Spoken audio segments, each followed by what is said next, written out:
Ay, parang ang tamlay naman. Hi! Hello! Okay, so sana naman na-enjoy nyo kanina yung skit and sana na-enjoy nyo rin yung kaartihan ko kanina. So, good day everyone. So before I start, kamusta naman kayo? Busog ba? Okay, so I hope all of you are doing well naman. So I assume na a majority of you already know who I am. Pero sa mga hindi pa, I'll give a short introduction. So, I'm Justin Bartolome from Verbum Day, Pandacan. I am currently a fourth year nursing student studying in Our Lady of Fatima University, Valenzuela. And hopefully by God's will, maging RN sa 2020 this year and maging future board passer po. But you can call me different nicknames. Pwedeng Kuya Jazz, Kuya Tin, pwede ring Bart or Brody. Pero kung gusto niyo talaga maging close tayo, tawagin niyo akong Dwight. Dwight Ramos. Charot.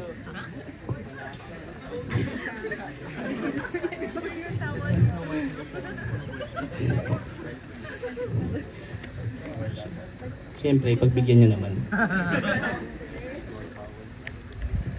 Pero now that you know me, I have something to ask you. What do you want in your life? What do you aspire in life? I would assume most would say they want to be successful because they have so many dreams. Kunyari, Lord, gusto ko pong maging nurse. Gusto ko pong maging police. Gusto ko pong mag-engineer. At kung biyayaan mo po ako, Lord, gusto ko pong maging famous. Gusto ko maging sikat. Para di masayang tong artistahin kong itsura. While others would say, they want to have a lot of money. Kunyari, Lord, gusto ko po ng maraming pera. Dahil gusto ko makabili ng maraming sapatos. Yung mga sikat po na Nike, pati Air Jordan po. O kaya gusto ko, makabili ng maraming designer bags. O kaya, makabili ako ng lahat ng magagandang damit na magbumukha na akong brand ambassador. Or sa sobrang daming nabili na brand, pwede na akong rumampa sa runway. Pero, and feel ko magkaramihan din sa inyo, may mga ibang youth, siguro ganito. Lord, sawang-sawa na ako maging single. Sawang-sawa na ako sa pagiging malas sa love life, Lord. Puro, puot, pighati, lumbay. Ay, sorry naman. Hindi ba ako kamahal-mahal, Lord? Bigyan mo lang po ako sana ng isang loving at caring na partner. Yung kasing ganda sana ni Catherine. Or sa mga babae diyan, mga kasing gwapo nila Joshua Garcia. Pero hindi lang yun, Lord. Gusto ko po, syempre sobrang prominent na rin kasi ngayon. Gusto ko po sana yung hindi ako lolokohin. Yung hindi ako gaganunin. Yung hindi gagawin sa akin, yung ginawa ni Daniel kay Catherine ba yun? Ay, sorry. Yung kasing loyal ko daw, Lord. Ay. Sorry humble brag lang. Pero in all seriousness, what I'm trying to say is, no matter where we come from, what we believe in, or what we go through, we all seek a life that is fulfilling and a love that's real. However, in today's world, it's easy to get lost as society can offer us a life that may seem exciting but feels rather empty, given that we all chase and crave for success. And who wouldn't? Ako, aminin ko. Willing, habulin ko rin yun. I mean, we are all young and we are all dreamers. We all long to make something of ourselves in this world. We all have dreams, and we have every right to chase them and achieve them. But some people not only chase success, as some may also chase fame, especially in today's world where social media is widespread, and some want money and a lot of it. Since they want to buy all the things they want that they could never really afford. And some who love to boast about the things that they have. Or kung tatawagin nating flex culture, yung mga nag-flex lagi sa social media ng mga binibili nilang sapatos, o kaya yung mga kotse nila, or di kaya hindi na yung material na bagay, yung pera lang mismo nakakalat pa. Nakakalat na ganun. I-my day na lang nila. For a majority of us, these dreams and desires are our hopes. They represent the hope inside us. But in actuality, life is more than that. But before I can dive deeper, I was originally going to showcase a video, pero since we're outside, I'll just showcase the audio clip regarding our hopes.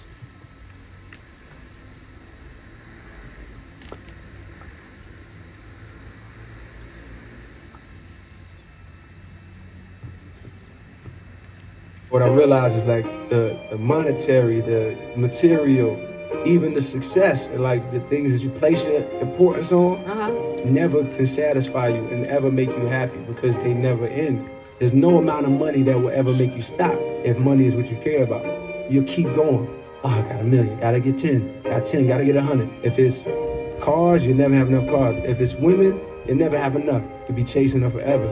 If it's success, you can never get enough of that. I realize that it's like, it doesn't stop. It keeps calling you. It's like a drug. And it's like, you're never satisfied. But if you place your importance on appreciation, love, it's like that is enough. In my life, I just took time to look around, people that's around me, the things that are around me, like the blessings I have, and that goes for everybody. If we look for those things for happiness, then it's attainable. If we look to the other things for happiness, it's never attainable.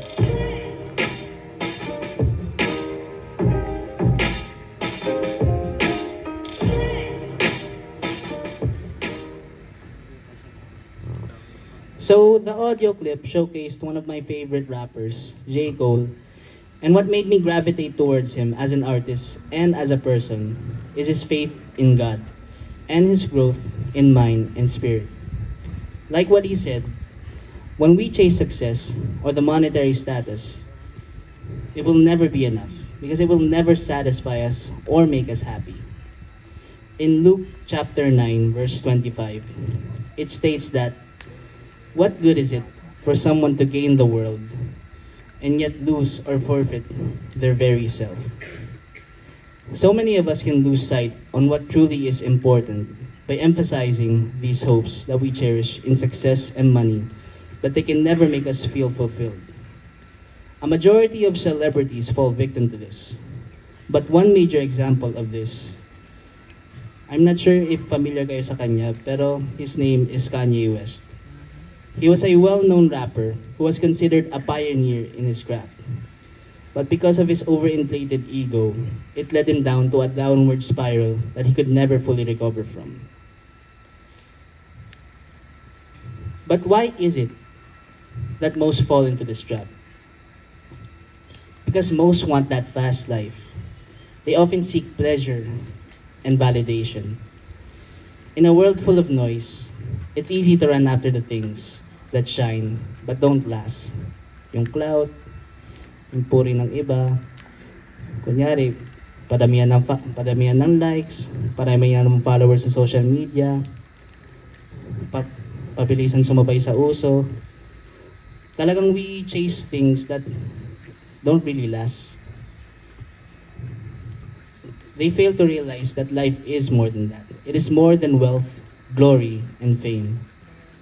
Life is a gift. Life is unique, and life is precious. These qualities became crystal clear for me during my nursing journey. I guess siguro a majority would assume I chose nursing because it was my passion. Pero, I'll be honest with you, hindi. I actually dreamt something different for myself because I loved sports and music. But I chose nursing because my mother wanted it, because of the many job opportunities abroad, as well as the salary. And that was my main motivation for choosing nursing. I chose it because I wanted to make a lot of money and to be successful at it. But there was a shift in perspective as I got further into my journey. And oddly enough, that change in perspective also occurred when I started to continue persevering in Verbum Day and strengthening my connection with God. It made me realize to focus on what truly matters, which was growth, purpose, and my faith. Because God doesn't call you to chase, but to walk with Him. He doesn't want you to run towards temporary things. He wants you rooted in something eternal. This was evident when I had my duties in the psychiatric ward and the geriatric ward. When I had the chance to interact with elderly patients and those who were mentally ill, it felt so rewarding for me to help, care, and aid for them, as well as listen to their stories and outlooks.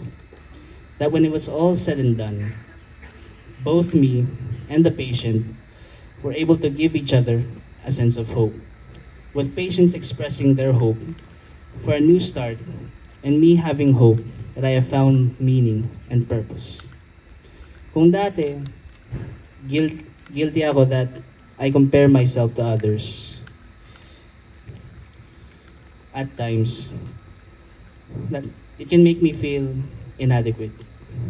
But with my stronger faith in Him, it gave me a new sense of purpose as I share my gifts with others in my own way as a student nurse. Life is a gift that goes greater beyond material possessions or earthly ambitions. You yourself are a gift by God to others. We should never feel the need to compare because no two people are the same. Because He made us unique with our own gifts. And we should use those gifts to live life with purpose, which makes our life precious because we were created for a reason, which is to live life honoring Him. Because when our heart is aligned with His will, you will stop chasing things that were never meant to stay, and you will start receiving what was always meant for you. Like in Galatians chapter 2, verse 20, where it says, "Do I live? It is no longer me. Christ lives in me. My life in this body is life through faith." But it's not always going to be easy with this newfound purpose. Because when I had my duty in the ICU, I was caring for a patient to the best of what my gifts can offer. Even despite, syempre, pag nursing, minsan toxic yung workload. I was hopeful na my patient could recover because I worked tirelessly to care for him. And even my group mates knew how much effort I put in. The following week, I expected that I will get to see and care for that same patient until I noticed the patient was no longer inside the room. I then learned from my instructor that the patient I was caring for died. And it was a very depressing revelation, as well as a very heavy feeling in my chest. And why do I share this? Because life is not just a gift, life is not just precious, and life is not just unique, but it is also short and fragile. As we all know, there will come a time when we will all die and leave this earth. And for me, as a nurse, it is without a doubt the heaviest burden to carry when caring for a patient. It made me realize even more that life can change in an instant. And tomorrow is never promised. And much like our hopes, they can disappear in a snap of a finger. If things don't go as planned, those hopes can disappear. And when those hopes disappear, parang naliligaw na tayo, hindi na natin alam kung ano pwedeng gawin. But we should not be discouraged by this. Because even despite life's shortness and fragility, we are never alone. For we have Him, and as we follow Him, our faith can give us the courage to keep going. I know most of the ones here are youths and are most likely in school. As some, siguro may mga iba, academic achievers, tas may mga iba parang basta makapasa lang. But I know, as you know, that lahat tayo nape-pressure. Kasi iba talaga ang pressure sa pagiging estudyante. But I assure you to put your faith in Him. Because I've also been down that road. As well as from being an academic achiever in grade school, to being an above average student lang in high school, to just wanting to pass now, ngayong college. And I've also had my fair share of low points as a student. Kasi recently lang, when I had my prelims, I was very disappointed with my score in one of my subjects. Lalo na since major subject siya and nursing review din namin yun. Because my professor said the majority scored around the 80s and 90s. Tapos yung pinaka-total ng lahat ng items sa exam na yun, 120. So umasa ako na kasama ako sa mga naka 80 or 90. Tapos nung tinignan ko yung score ko, ang sakit eh. I only scored 58. Di pa nakalahati. And it really broke me. But I wanted to do better. My classmates helped me. I helped myself. But most of all, God helped me get past it. And it was my faith in Him that I ensured that the next test that I will take, I will pass. And I thank Him that I did. That was the fulfillment of staying true to my faith in God. And I hope that we all never lose that faith in Him. In this Easter encounter, we are invited by Him to feel life's true meaning and purpose, which is living through Him. But life will never truly be great without one thing: love. In life, no matter what circumstances that may happen to us, whether it being the highest of highs or even the lowest of lows, we will always feel love. But what is love for you? Given some of the youth today and sa mga nakikita ko sa mga sinashared post nila, they would often associate love in a romantic way. And I see it a lot in social media. With many youths posting, sana all may jowa po. Sana all may marilag. Yung tipong minsan malapapidog pa yung malapapi love story pa yung nila eh. Puppy love pa eh. Yung tipong nagsimula sa simpleng pasulyap-sulyap, pagpapapansin sa'yo, tas umabot na sa palitan ng mensahe. Kakilig no? Tas yung palitan pa ng mensahe nila, ganito, kamusta? Kain na? Hello, magandang umaga.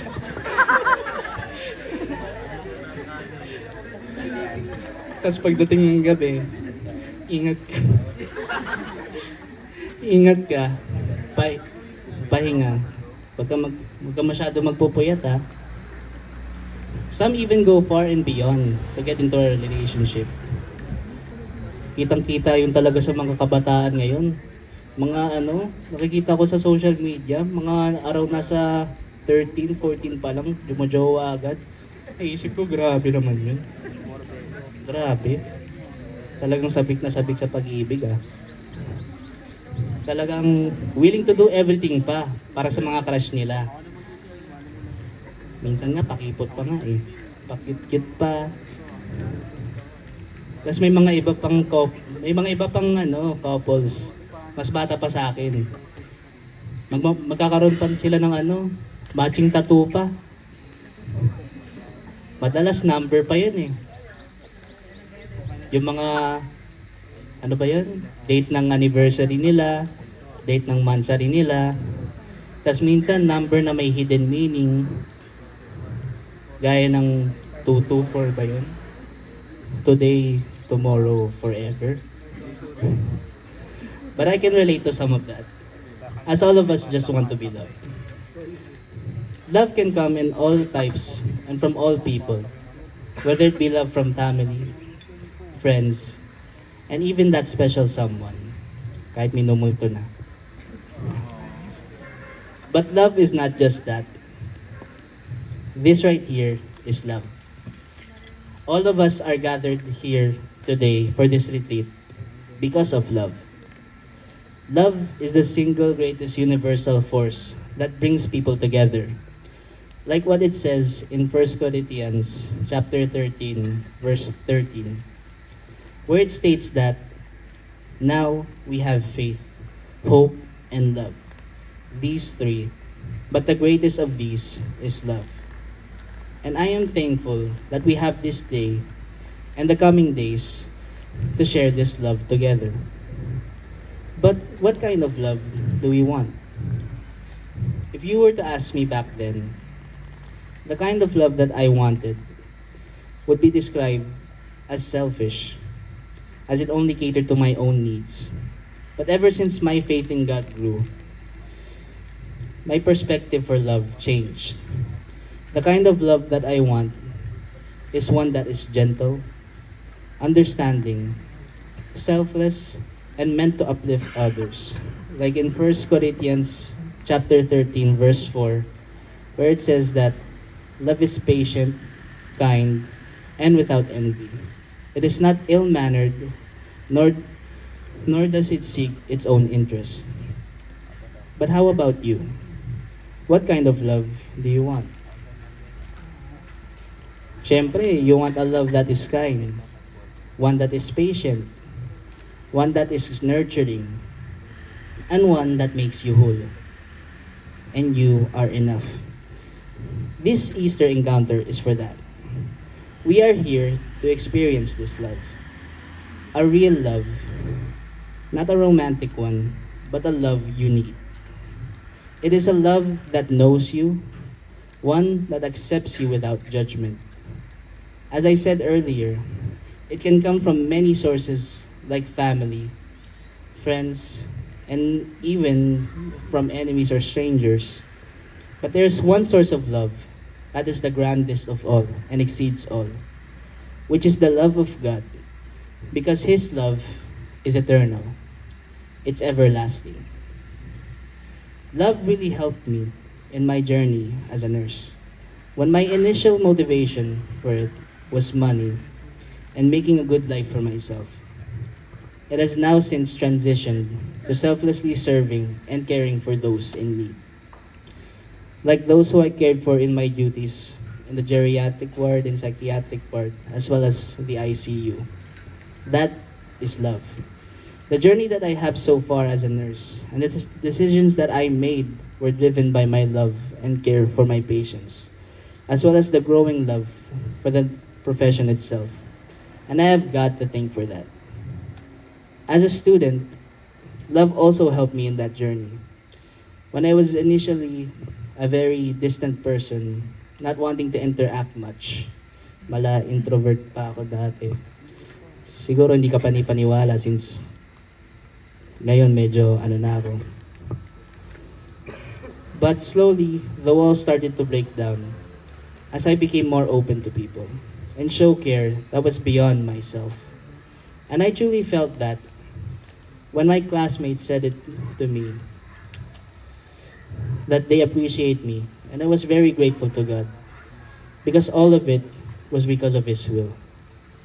It made my journey more fulfilling when I chose a love that is greater beyond oneself, with God being the center of it. That is how we can truly live our life. We live our greatest life when our life is filled with love, which is God's love for us and our love for God. If you feel happy at this moment, it's the result of God's love. Masaya naman kayo ngayon, di ba? Ay, parang walang sumasagot. Ay, ba't parang isa lang sumasagot? Masaya ba kayo ngayon? Eh naman pala eh. Well, thank God for that. It is the result of God's love, and it is only right that we share God's love to others. But how can we show our love not just to God, but to others as well? As youths, we can always start small. Hindi naman minamadali yan. Hindi rin naman dapat biglaan.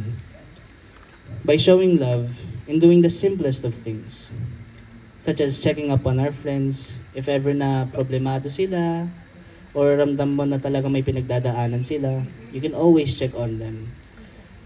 Like, kamustahin mo lang, makpakinggan mo sila, making time for family and friends, listening to others wholeheartedly, and even telling others that they are appreciated.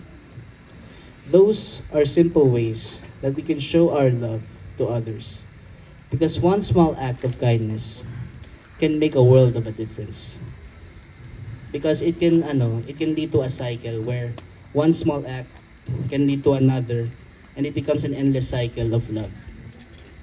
In this Easter encounter, we will experience the greatest love, which is God, as we will experience someone that loves us no matter our flaws, the mistakes we made, the shortcomings, the everything. Because God's love is unconditional, and it is eternal, as He will never stop loving us. So, at this moment, we are invited by Him in this moment to be still, to reflect, to listen to our hearts on what truly are our hopes and wishes. Thank you.